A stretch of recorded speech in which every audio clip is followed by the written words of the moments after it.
Hi guys, so today I'm going to show you how to make this homemade almond milk.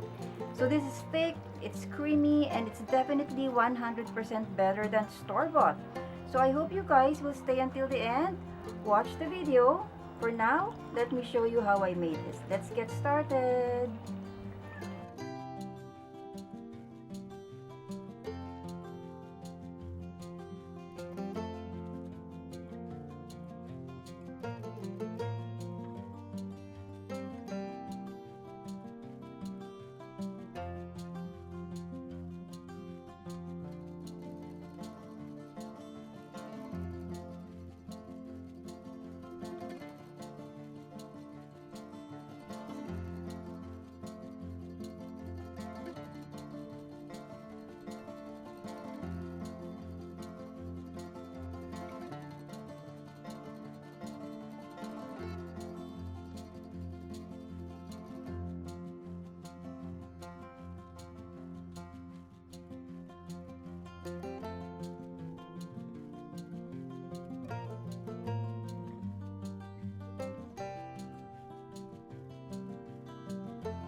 Okay guys, so let's try to use our almond milk.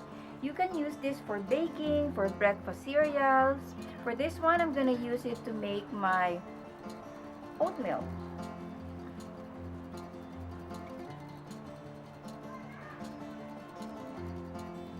So it's such an easy recipe to make at home. It's definitely 100% better than store-bought. So I hope you guys will give this a try. Until next time, bye!